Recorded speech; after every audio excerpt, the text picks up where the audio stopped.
Gente, o treinamento que você vai receber agora faz parte do curso Sangue nos Umbrais. Ele está com 75% de desconto na plataforma cursos.pastorlobo.com. Você digita a palavra Batalha Espiritual, tudo junto, e você vai poder parcelar em 5 vezes no cartão ou à vista no boleto. Já dá o teu like, já compartilha. Esse treinamento é fantástico e é só um pedacinho de um curso todo que a gente dá pelo curso.pastorlobo.com. Vai lá, gente. Olá, queridos, a graça e a paz do nosso Senhor Jesus Cristo. É com alegria que nós nos encontramos hoje. Eu estou morrendo de saudade de vocês, saudade de reunir a igreja em adoração. Nós estamos orando para que o mais breve possível as condições da Secretaria de Saúde autorizem a gente a recomeçar os cultos presenciais. E aqueles que nos acompanham, nós somos uma igreja de Curitiba, igreja da Convenção Batista Brasileira, somos a Igreja Batista de Bom Retiro, em Curitiba, Paraná. O nosso endereço é Avenida Desembargador Hugo Simas, 772, e você pode ficar debaixo, estar debaixo da cobertura espiritual da nossa igreja. Nós temos um link que está aqui na descrição do vídeo, para você que está sem igreja, você que está sem pastor, você que precisa de cuidado. Nós estamos incrementando aqui a nossa área de ação e de atendimento à distância. Nós temos orado por aqueles que pedem e fazem aqui pedidos de oração, sejam que mande. Nós temos um canal de comunicação, aliás, alguns canais de comunicação. Um deles é aqui o próprio YouTube. O time de intercessores vai orar por você, mesmo durante aqui as nossas reuniões, ou então você que assiste a mensagem a posteriori, e também pelo oração@ibbr.org.br. Para você que quer fazer parte da nossa igreja, você que é de Manaus, de Salvador, de Brasília, de Recife, de Porto Alegre, de São Paulo, do Rio de Janeiro, você que é da Noruega, você que é de Portugal, dos Estados Unidos, de Angola, você que é de todo mundo, você que quer participar como membro da nossa igreja, mesmo à distância, nós vamos orar, nós vamos abençoar e nós vamos dar cobertura espiritual para você. Você vai entrar no link aqui, que é colocado para que você possa preencher, e o nosso time de integração vai entrar em contato com você através dos canais aí da internet, amém? Nós, essa semana, fomos surpreendidos pela notícia de que uma nuvem de gafanhotos estava apontando para o sul do país, uma nuvem de quase 1 quilômetro de distância. Quando você vê a palavra gafanhoto na Bíblia, ela é associada normalmente ao juízo de Deus, ela é associada às perdas econômicas, ela é associada ao desfavor do Senhor. O faraó do Egito recebeu como a 8ª praga a praga dos gafanhotos que arrasaram a terra do Egito. Nós vemos homens e mulheres de Deus se referindo aos gafanhotos como instrumentos da mão pesada do Senhor, quando o povo de Israel, quando o povo de Deus se afasta do Senhor. Os gafanhotos, eles são insetos que têm assim uma capacidade de sobrevivência espetacular. Quando os seus ovos são colocados ainda em terra seca, eles podem durar por 3 anos até que venha uma chuva, e essa chuva fazem eclodir e fazer com que os gafanhotos, que são glutões, que são devoradores, que são destruidores de colheita, se ajuntem em hordas, se ajuntem em nuvens. A ciência, eu estava visitando o site da Embrapa, a empresa brasileira ligada ao Ministério da Cultura, da Agropecuária e da Pesca. Ela mostra que essas pragas, como gafanhoto, podem viajar num dia 320 quilômetros, ou seja, eles vivem, inclusive, né, aqueles que são os mais adultos. O gafanhoto, ele, num metro quadrado, pode ter 15 mil gafanhotos, e a nuvem que vinha era estimada em mais de 10 bilhões de gafanhotos para destruir, para consumir, para arrasar, para devorar as plantações. Então eu quero falar um pouquinho sobre isso. sobre perdas financeiras, de como o gafanhoto, ele é um instrumento para o juízo do Senhor. E eu quero falar sobre 10 leis espirituais, de bênçãos financeiras. Eu quero mostrar para você como você pode anular, você pode desautorizar a presença ou o empobrecimento na sua vida. A Bíblia é recheada de princípios e de conceitos de liberdade financeira, de prosperidade financeira. A Igreja Batista de Bom Retiro não prega o evangelho da prosperidade, é bom você saber disso, mas nós pregamos o evangelho da cruz e cremos que a bênção do Senhor vem com obediência. Então, eu quero ler um texto em Joel, capítulo 1, de 1 a 4, quando Deus, me parece aqui, está tocando na ferida de Israel. Diz assim, palavra do Senhor que foi dirigida a Joel, filho de Petuel: ouvi isto, vós velhos, escutai, todos os habitantes da terra. Aconteceu isto em vossos dias, ou nos dias dos vossos pais? Narrai isto aos vossos filhos, e a vossos filhos façam aos seus filhos, e os filhos destes a outra geração. O que deixou o gafanhoto cortador, comeu o gafanhoto migrador. O que deixou o migrador, comeu o gafanhoto devorador. E o que deixou o devorador, comeu o gafanhoto destruidor.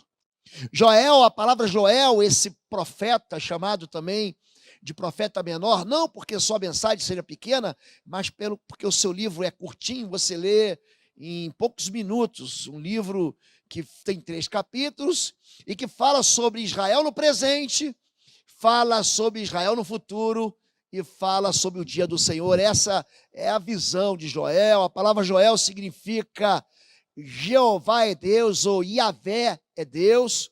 O seu pai, Petuel, esse nome quer dizer visão de Deus. Então Joel tem uma visão, e nessa visão ele vê Israel arrasado por uma nuvem de gafanhotos, e ali existem 4 estágios do gafanhoto. Tem um gafanhoto cortador, ele é muito pequenininho, não tem asa ainda, então ele elimina as folhas, ele elimina as flores, ele come o fruto, e aí depois vem o gafanhoto migrador, que come a ponta dos galhos, e depois vem o gafanhoto devorador, que arrasa os galhos, e depois o destruidor, que vai até o talo e consome tudo que tem na terra. Quando nós falamos sobre o juízo de Deus, o juízo de Deus, ele tem uma maneira assim muito própria de se mostrar sobre nós. Deus traz perdas sobre a nossa vida e ele sempre vai tocar na nossa ferida. Deus, quando ele quer chamar nossa atenção, ele vai tocar onde dói.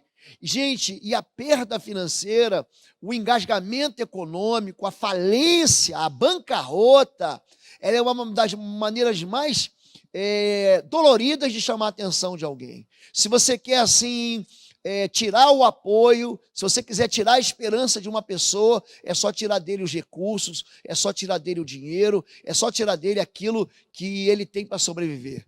Quando a Bíblia fala sobre gafanhoto, também fala para a gente pedir socorro ao Senhor. Tem uma história muito famosa de um juiz chamado Gideão, num tempo em que Israel se desviou do Senhor, e a mão de Deus pesou sobre ele. Diz assim, em Juízes 6, de 1 a 6, de novo, os israelitas fizeram o que o Senhor reprova, e durante 7 anos, ele os entregou nas mãos dos midianitas. Os midianitas dominaram Israel, por isso, os israelitas fizeram para si esconderijos nas montanhas, nas cavernas e nas fortalezas. Sempre que os israelitas faziam as suas plantações, os midianitas, os amalequitas, os outros povos da região a leste as invadiam, acampavam na terra e destruíam as plantações ao longo de todo o caminho até Gaza. Não deixavam nada vivo em Israel, nem ovelhas, nem gado, nem jumentos. Eles subiam trazendo seus animais e suas tendas e vinham como enxames de gafanhotos. Veja bem, enxames de gafanhotos. Era impossível contar os homens e seus camelos. Invadiam a terra para devastá-la. Por causa de Midian, Israel empobreceu tanto que os israelitas clamaram por socorro ao Senhor. É interessante que as pessoas tomam decisões sem princípios de Deus, rebeldes e alheios à vontade e à lei de Deus, fazem do jeito que querem. Quando a gente vai ensinar sobre dinheiro, é interessante como essa palavra, quando a gente fala sobre finanças na igreja, como isso dói no coração de algumas pessoas, como isso retira a segurança das pessoas. Falar em dar dinheiro, falar em ofertar, falar em dizimar, isso causa assim uma comoção em muita gente. Aliás, são dois assuntos que eu prego, que eu sinto assim que causa algum incômodo, quando eu falo sobre sexualidade e quando eu falo sobre finanças. E o interessante é que a Bíblia, você vai ver aqui, eu vou pegar só 10, mas eu podia ter pego 40 princípios de investimento, 40 princípios de derrota financeira, 40 princípios de enriquecimento financeiro. E é interessante que como algumas pessoas têm um coração tão indisposto quando por causa da relação com o dinheiro. É muito interessante aqui.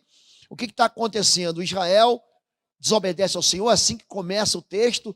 Israel fez o que era mal aos olhos do Senhor, ou seja, Deus manda você andar por um caminho, você fala, não, esse caminho não me presta, isso é coisa do Antigo Testamento, isso não tem valor mais para hoje. Querido, eu vou falar para você, nem um tio e nenhuma vírgula da lei vai cair sem que se cumpra.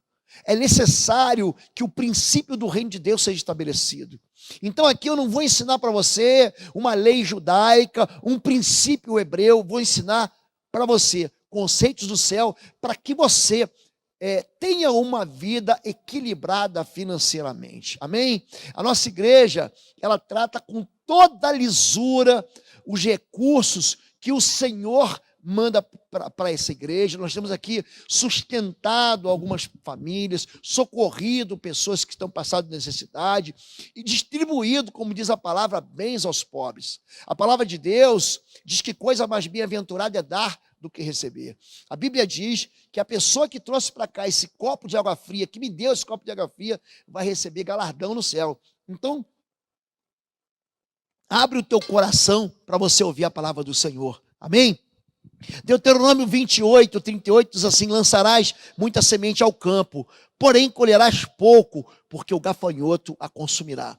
O texto de Deuteronômio 28, ele faz parte de um discurso de Moisés, encerrando praticamente o livro do Deuteronômio, falando sobre bênçãos e maldições, falando sobre respostas positivas e respostas negativas, falando sobre uma perseguição boa e uma perseguição ruim.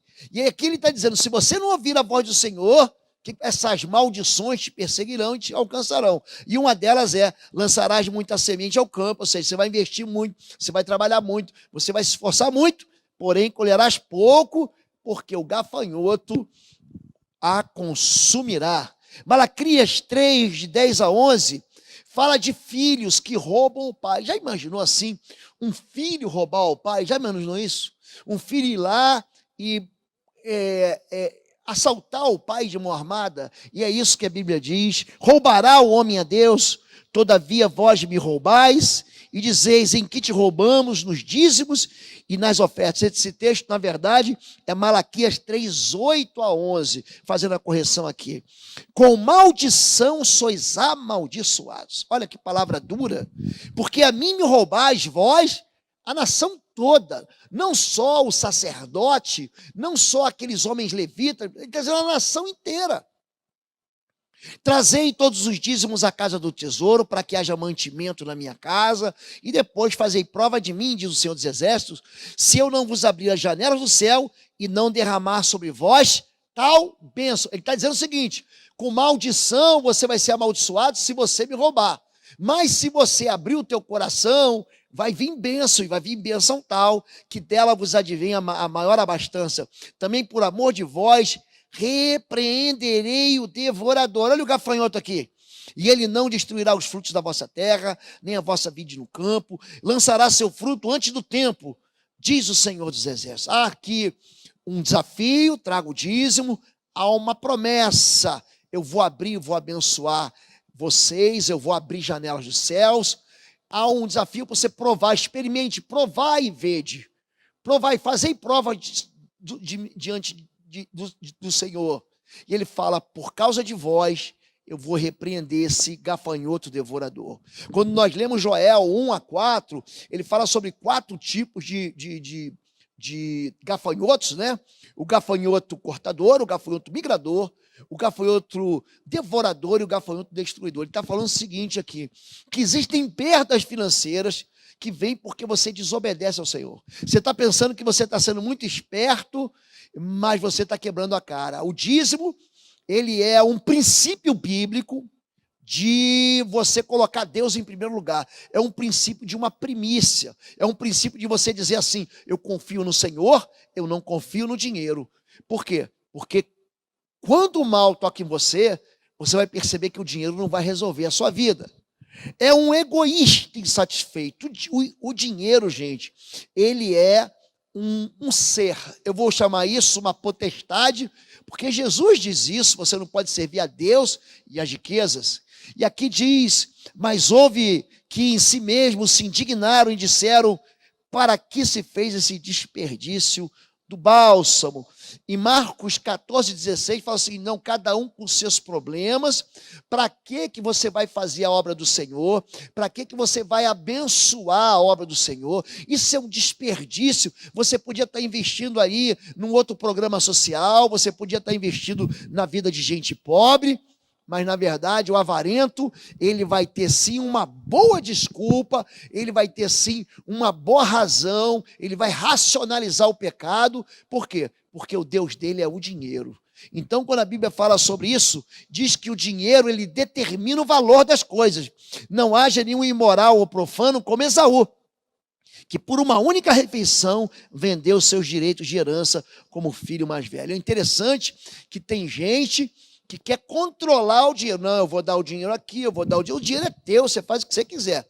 Mas o princípio bíblico diz, traga o dízimo à casa do tesouro, e ele fala sobre oferta, e ele fala sobre primícia. Aqui, o que está acontecendo? O dinheiro foi capaz de fazer Esaú querer aquilo que é agora, o presente, para ignorar o futuro. Ele preferiu o bucho cheio dele agora, de um prato de cozido com lentilhas, e desprezou aquilo que é eterno. É gente que fala o seguinte, eu quero ser feliz agora, porque a vida é curta, e eu não sei como é que vai ser o céu, então ele despreza o juízo de Deus, ele despreza a esperança do Senhor, para quê? Para ter o prazer imediato. O dinheiro governa e controla vidas. Lucas 12:34 diz, onde estiver o teu tesouro, ali também o seu coração, ali estará também o seu coração, e ainda os seus pensamentos. Quando o dinheiro te governa, você não pensa em mais nada. Você faz a tua vida orbitar em volta do dinheiro, tudo tem a ver com dinheiro, as amizades têm a ver com negócio, as amizades têm a ver com gente que é importante, com gente que pode te dar algum status, gente que pode abrir alguma possibilidade, gente que você vai fazer um network, você vai fazer um negócio com a tua empresa, com a empresa dele, com o teu trabalho, ou seja, o teu tesouro vai atrair o teu coração. Então, cuidado que o dinheiro pode governar a vida da pessoa. O dinheiro produz medo e temor. Diz ali 1 Reis 17:12, não tenho nem um pedaço de pão, vou preparar uma refeição para mim e para o meu filho, para que a comamos e depois morramos. Tem muita gente que se sente muito confortável com dinheiro, mas quando está sem dinheiro também está sem esperança, porque o dinheiro vai embora e junto com ele vai a fé. É gente que sem dinheiro tem medo, é gente que acha que o Senhor precisa de dinheiro. Eu gosto muito de uma passagem em que Jesus chega uns cobradores de impostos do templo, e Jesus diz para Pedro assim, vai lá, pega a tua vara e pesca um peixe. O primeiro peixe que você pescar, você abre a boca dele e tira uma moeda e paga o meu e o teu imposto. Quando a Bíblia fala sobre dinheiro, Deus não está preocupado com dinheiro, apesar dele ser o dono do ouro e da prata. O dinheiro, escute isso agora, ele quer que você ame ele. O dinheiro quer ser amado como você ama Deus. O dinheiro, gente, não é uma questão moral de comportamento. O dinheiro é uma questão espiritual, é relacionamento. Vou repetir. Lidar com o dinheiro não é lidar com questões morais, aonde você trata de comportamentos. Lidar com o dinheiro é tratar de questões espirituais, Porque você lida com relacionamento, é a maneira como você se relaciona com o dinheiro, e você é capaz de amar ele. Diz assim Jesus em Mateus 6:24, ninguém pode servir a dois senhores, porque ou há de odiar um e amar o outro. Olha só, gente, você vai amar a Deus e odiar ao dinheiro, ou você vai amar o dinheiro e você vai odiar um. Você não pode servir a dois senhores. Ele continua, ou há de dedicar-se a um e desprezar o outro. Não podeis servir a Deus e as riquezas, ou aqui Mamon, uma entidade demoníaca que era adorada em Canaã naquele tempo de Jesus, e era muito famosa, porque as pessoas serviam e faziam sacrifícios para ficar ricos naquele tempo. Parece com hoje, pessoal buscando aí as casas lotéricas, entre aspas, para fazer uma fezinha e colocar a sua esperança no dinheiro. Jesus está dizendo aqui que o dinheiro é capaz de se disfarçar de Deus como se fosse um Deus falso. O dinheiro é capaz de atrair o teu amor. Você é capaz, preste atenção nisso, de ficar apaixonado pelo dinheiro. Tem gente que não vem para o culto porque não estou trabalhando e preciso de dinheiro. Tem gente que não vem para o culto porque diz, não, eu tenho que fazer um trabalho para a faculdade. Quer dizer, ele tem a semana inteira, ele tem a vida inteira para fazer tudo o que ele pode fazer, inclusive ganhar dinheiro. Não é pecado ganhar dinheiro. O problema todo é o seguinte, é que na hora de adorar, o dinheiro fica fora. É isso que ele está dizendo. O problema não é comportamento, o problema aqui é o relacionamento, a maneira como você ama o dinheiro. Um amor, gente, que pode vir cheio de sofrimentos. 1 Timóteo 6, de 9 a 10, o apóstolo Paulo está falando ao seu discípulo e o pastor, jovem pastor Timóteo, os que querem ficar ricos caem em tentação, e em armadilhas, e em muitos desejos descontrolados e nocivos, que levam os homens a mergulharem na ruína e na destruição. Pois o amor ao dinheiro é raiz de todos os males. Algumas pessoas, por cobiçarem o dinheiro, desviaram-se da fé e se atormentaram a si mesmas com muitos sofrimentos. Pensa um amor que pode te causar sofrimento. Pensa nisso. Pensa num amor ao dinheiro que pode ser raiz de males. O que a gente vê de gente aí morrendo por causa de dinheiro. É gente que quer tomar o teu tênis para comprar uma pedra de crack, que é capaz de te dar um tiro por causa de um par de tênis.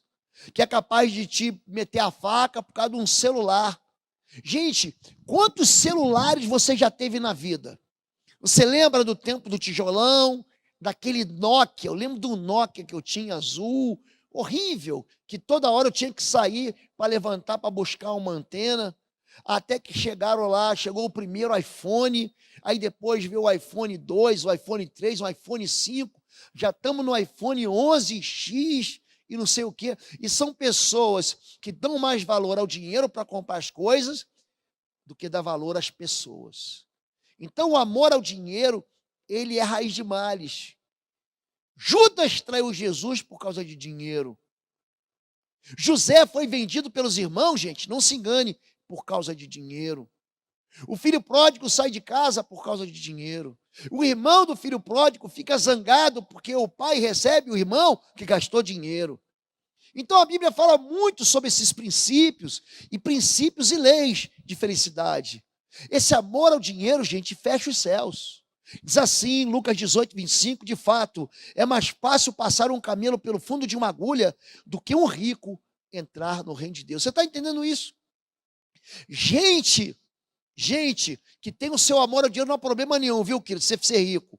O problema é teu amor está no dinheiro. A tua esperança está no dinheiro. É gente que se perdeu o dinheiro, fala assim, vou me matar porque minha vida acabou. Quando a bolsa de valores, as bolsas de valores quebraram em 1929 e também em 2008 em Nova York, Wall Street experimentou o craque da bolsa, as pessoas se jogavam do prédio. Por quê? Porque perderam dinheiro. Gente, só uma pausa na mensagem.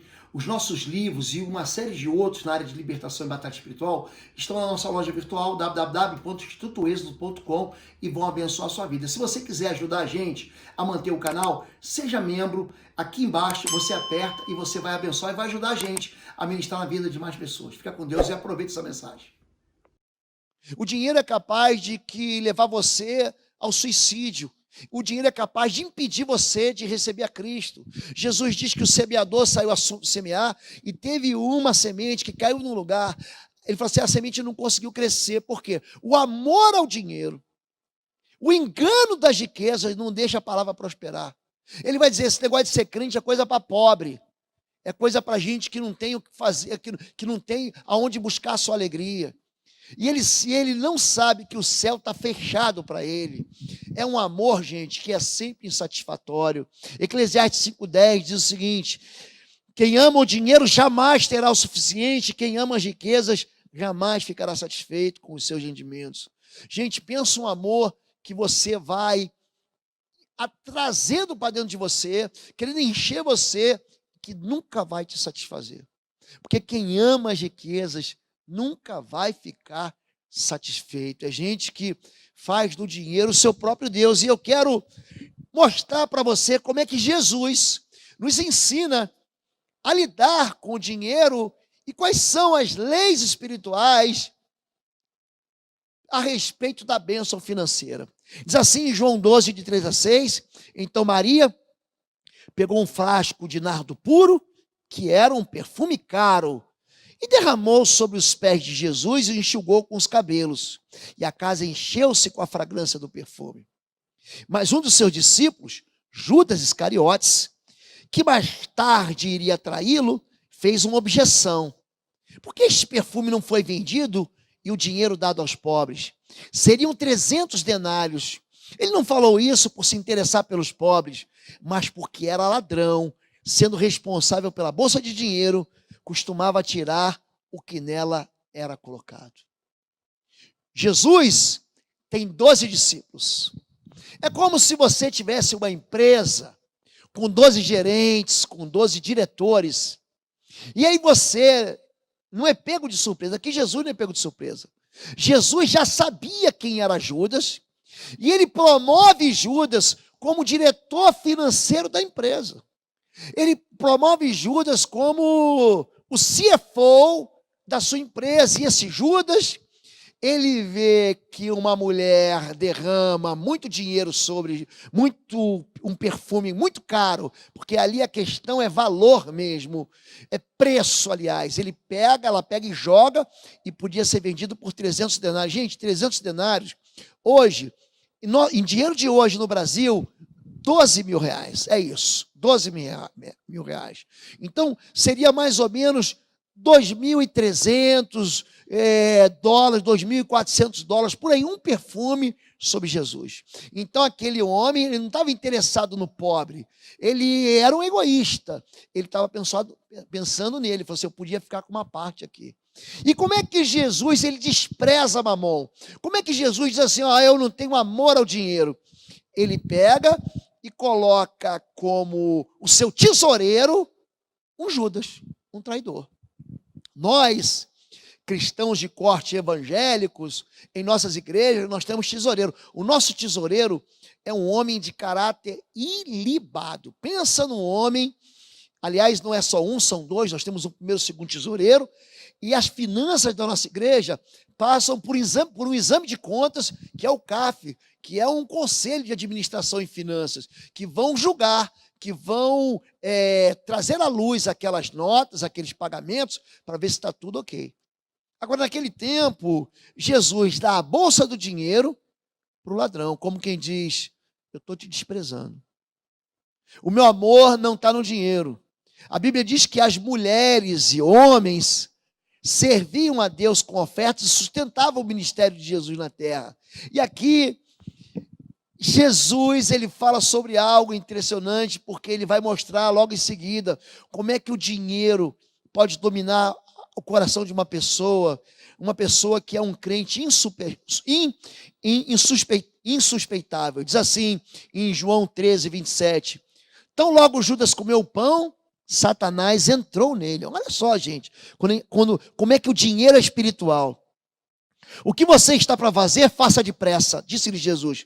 Mas ninguém à mesa entendeu porque Jesus lhe disse isso. Ou seja, Judas não levantou nenhuma suspeita. E ele continua, visto que Jesus era o encarregado do dinheiro, alguns pensaram que Jesus estava lhe dizendo que comprasse o necessário para a festa, ou que desse algo aos pobres. Assim que comeu o pão, Judas saiu e era noite. Judas aqui saiu para trair Jesus. Judas aqui saiu para entregar Jesus por algumas moedas de prata. Eu, quando vou a Israel, eu passo num lugar chamado Vale de Inom. O Vale de Inom, ele fica a oeste de Jerusalém, e é interessante que é um local onde tem ali o Campo de Sangue, que é o local onde foi comprado, com aquelas moedas, daquele dinheiro de Judas, um terreno. E o interessante é que esse terreno não nasce nada lá, nada. Já tem até programas científicos que foram investigar. Aquele dinheiro maldito é um dinheiro que foi comprado por um lugar que você percebe que nada frutifica. É assim que é a vida de uma pessoa que ama o dinheiro. É isso que acontece. Jesus, ele vai dar para mim e para você, então, lições, ele vai ensinar para mim e para você sobre como o dinheiro pode ser bênção na sua vida, ou ele pode produzir bênção na sua vida. Em primeiro lugar, ele fala para você desprezar o amor ao dinheiro. Não ame o dinheiro. Diz assim, Mateus 6,19, não acumulem para vocês tesouros na terra, onde a traça e a ferrugem destrói, e onde os ladrões arrombam e furtam. Mas acumulem para vocês tesouros no céu, onde a traça e a ferrugem não destrói, e onde os ladrões não arrombam nem furtam, pois onde estiver o seu tesouro, aí também estará o seu coração. Ele não está mandando você ser preguiçoso. Jesus não está dizendo para você não planejar, não está dizendo para você não fazer contas. Jesus está dizendo que você pode ter o melhor carro, pode ter. Você pode ter a melhor casa, você pode ter os recursos que você precisa. Mas entenda isso, o teu coração não pode estar ligado a essas coisas. O teu coração não pode estar preso a isso. Porque haverá dias bons e haverá dias ruins. Abacuque, ele está experimentando uma ameaça. Se você ler o livro do profeta Abacuque, no final ele vai dizer, ainda que a figueira não floresça, ainda que não haja o produto da oliveira minta, não haja fruto da vide, ainda que eu não tenha ovelhas no curral, ainda assim eu me alegrarei no Senhor e exultarei no Deus da salvação. Ele está dizendo, eu estou com Deus nos dias bons e nos dias ruins. Eu vou me alegrar com Deus quando eu tiver tudo. E quando eu tiver nada, eu vou saber que Deus é meu Deus. A Bíblia diz que Jó era um homem riquíssimo. E ele perdeu tudo. E ele glorifica o Senhor quando perde tudo, porque o Senhor era o maior tesouro dele. Davi diz, o Senhor é o meu maior bem. Pensa no homem rico que era Davi. Rico, que entrega para a construção do templo de rios e rios, toneladas de ouro e prata. Mas ele diz, o Senhor é o meu único bem. Aqui não está dizendo que você não pode ter dinheiro. Aqui está dizendo que você deve desprezar todo o amor que você tem pelo dinheiro. Não acumule, não deixe o teu coração ficar ligado a isso. Número 2, lembre-se que o sustento vem do Senhor. Deuteronômio 8, 17 a 18. Não diga, pois, no teu coração, a minha força e o poder do meu braço me adquiriram estas riquezas. Antes, te lembrarás, lembre-se do Senhor teu Deus, porque é Ele que te dá força para adquirir riquezas, para confirmar a sua aliança, que sob juramento prometeu aos seus pais, como hoje se vê. Querido, se lembre que não é teu braço, não é só tua inteligência, não é só o teu trabalho, não é só o teu esforço.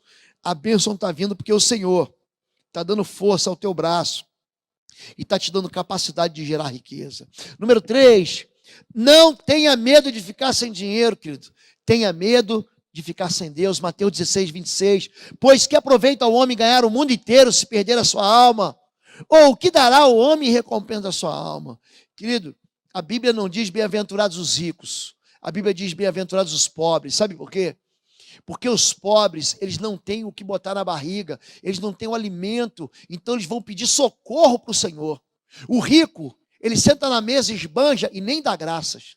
Tem gente que é tão farto, que é incapaz de falar, Senhor, eu te agradeço, abençoa o pão sobre a mesa. É incapaz de se lembrar do Senhor quando está com fome para dizer, graças a Deus pelo alimento. Então, querido, não tenha medo de ficar sem dinheiro, tenha medo de ficar sem Deus.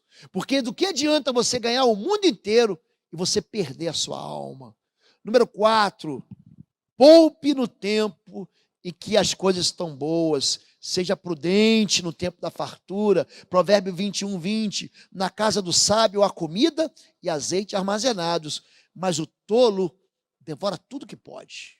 O tolo gasta tudo.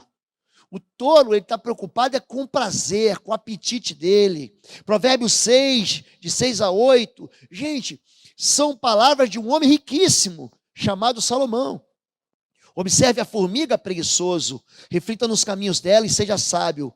Ela não tem chefe, nem supervisor, nem governante, e ainda assim armazena as suas provisões no verão, e na época da colheita ajunta o seu alimento. Tem muita gente sofrendo hoje porque não trabalhou ontem. Querido, faz o que você tiver que fazer.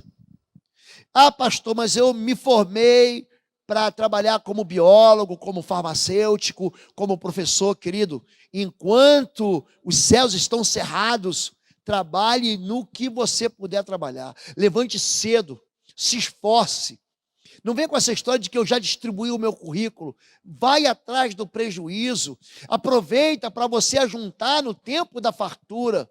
Porque se você gasta como se o dia mal não viesse, você é um imprudente. Jesus, ele diz em Mateus capítulo 7, aquele que ouve as minhas palavras e as pratica, eu assemelhá-lo-ei a um homem prudente que construiu uma casa sobre a rocha. Vieram ventos, vieram tempestades, vieram as águas, vieram as chuvas e a casa não caiu. Mas aquele que ouve e não pratica é o homem imprudente, que coloca a casa sobre a areia e vindo a tempestade, leva a casa e é grande a sua ruína. Querido, preste atenção. A prudência, essa questão de você poupar no tempo da fartura, é uma questão de sabedoria. De sabedoria. Então, quando você despreza o dia de amanhã, porque o dia de amanhã, gente, vai trazer os seus cuidados, eu sei disso. Mas você está sendo, de alguma maneira, Jesus está dizendo que você está sendo tolo na condução daquilo que é teu, naquilo que Deus tem te dado. Então, faça uma reserva de emergência, é isso que diz o número 5.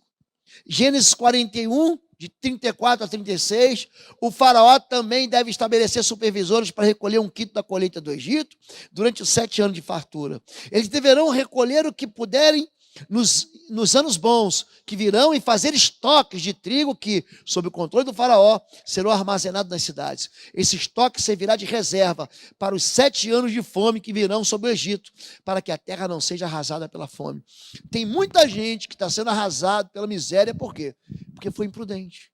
Então, tenha uma reserva, guarde uma reserva. Por quê? Porque amanhã pode vir chuva, amanhã pode vir tempestade, e aí você pega tudo que você tem e fica contando com a sorte. Gente, quando você conta com a sorte, você está contando com algo, gente, que não é prudente. Então, você deve ser generoso. A Bíblia diz que você não deve ajuntar para si tesouros na terra, mas aqui está dizendo o seguinte: cuidado para você não ficar sem nada. Número 6, diversifique seus investimentos e tenha muitas fontes. Eclesiastes 11, 1, 2 e 6 vai dizer o seguinte: lança o teu pão sobre as águas, porque depois de muitos dias o acharás. Invista, reparte com 7, ou ainda com 8, porque não sabes que mal sobrevirá à terra. Plante de manhã a sua semente e ao mesmo tempo... E mesmo ao entardecer, não deixe suas mãos ficarem à toa, pois você não sabe o que acontecerá, se esta ou aquela produzirá, ou se duas serão igualmente boas. Gente, existe uma diferença muito grande entre ambição e ganância. Ambição é você querer ter mais para a glória de Deus. A ganância é você querer ter mais para não repartir com ninguém. Aqui está dizendo o seguinte, que a gente deve lançar o pão sobre as águas e repartir os investimentos em fontes.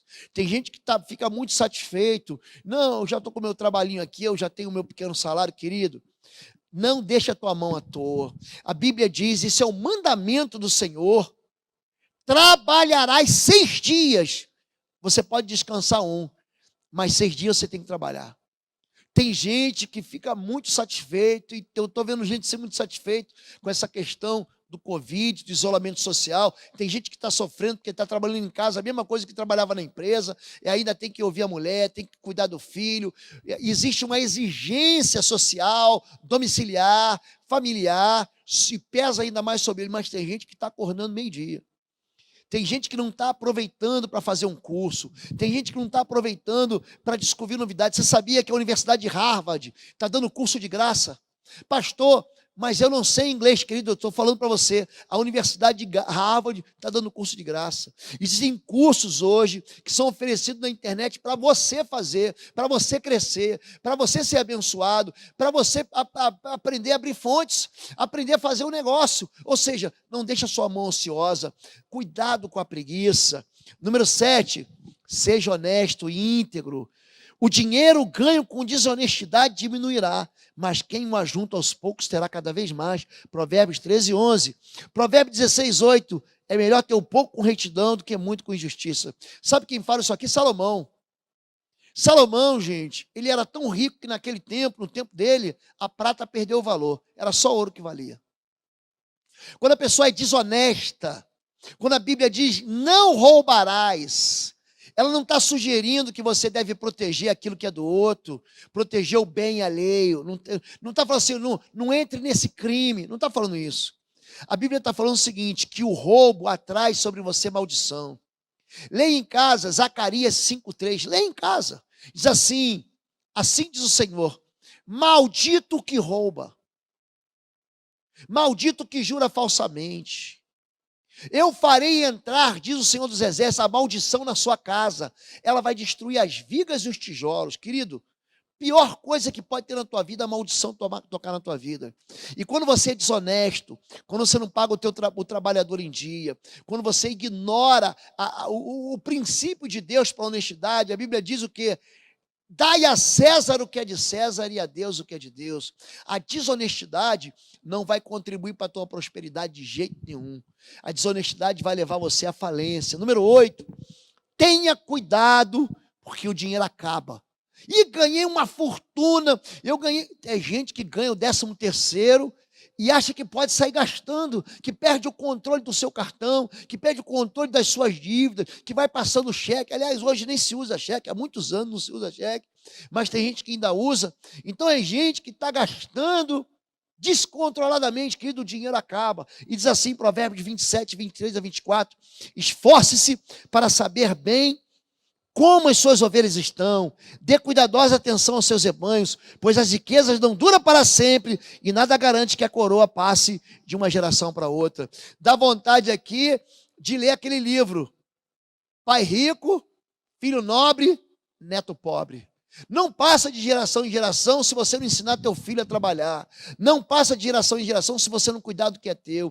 Não passa de geração em geração se você não cuidar do teu trabalho, se você não estiver à frente, se você não cuidar aqui no caso dos rebanhos, das ovelhas. É necessário fazer isso. Aqui na igreja, durante o Covid, nós estamos num esforço aqui para alimentar. Terça-feira, segunda-feira o pastor Quecos prega, terça-feira tem um CR, quarta-feira tem um Quarta Fire, quinta-feira tem Quinta Teológica, o pastor Alan prega lá de Portugal, sexta-feira tem a ministração da Família da Fé com o pastor Marcos, sábado o Ministério de Jovens se reúne, também no Zoom para ser ministrado, domingo tem culto de manhã e de noite. Gente, eu estou doido para começar a trabalhar, eu estou cheio de energia, eu estou cheio de vontade para trabalhar, mas tem gente que não quer trabalhar, não quer cuidar do seu, não quer cuidar do seu rebanho. Querido, quando isso acontece, ele está dizendo o seguinte, o rebanho morre. O teu trabalho, sem o teu esforço, daqui a pouco o teu chefe vai descobrir que você não é mais necessário e vai te despedir. É isso que ele está dizendo. Número 9, não seja irresponsável, faça um planejamento. Lucas 14, de 28 a 30, qual de vocês, se quiser construir uma torre, primeiro não se assenta e calcula o preço, para ver se tem dinheiro suficiente para completá-la, pois se lançar o alicerce e não for capaz de terminá-la, todos os que virem rirão dele, dizendo, este homem começou a construir e não foi capaz de terminar. Gente, Deus deu para mim e para você algo chamado inteligência. Ele deu para mim e você capacidade da gente pensar. Ele manda a gente sentar e calcular e fazer cálculos a respeito dos nossos investimentos, a fazer cálculos a respeito daquilo que a gente vai fazer, daquilo que a gente vai construir e daquilo que a gente vai semear. Não seja irresponsável. Não seja daqueles que primeiro gasta para depois saber no que gastou e depois toma um susto quando chega a planilha, quando chega a conta, o boleto do cartão de crédito. E por último, o seu dinheiro pertence a Deus. Diz assim Ageu 2:8, tanto a prata quanto o ouro me pertencem, declara o Senhor dos Exércitos. Salmo 24:1, do Senhor é a terra e tudo que nela existe, o mundo e os que nela vivem. O teu dinheiro não é teu. Aquilo que ele diz é o meu dinheiro que eu ganhei, não é teu, ele pertence ao Senhor. Então, querido, use o dinheiro para a glória do Senhor. Não se esqueça de ser fiel ao Senhor nos dízimos e nas ofertas. Não seja dízimo que você leva na tua igreja. O dízimo é na igreja que você está sendo abençoado, no pastor que está pastoreando, você vai lá e dedica lá. Quando você dedica o dízimo, você está dizendo o seguinte: eu não confio no dinheiro, eu confio no Senhor. E você atrai a bênção de Deus sobre a sua vida. E ele diz: abrirei janelas dos céus e derramarei sobre vós bênção tal. A oferta é algo que o teu coração generoso leva para Deus, porque você ama o Senhor. O dízimo é obediência. Oferta é amor.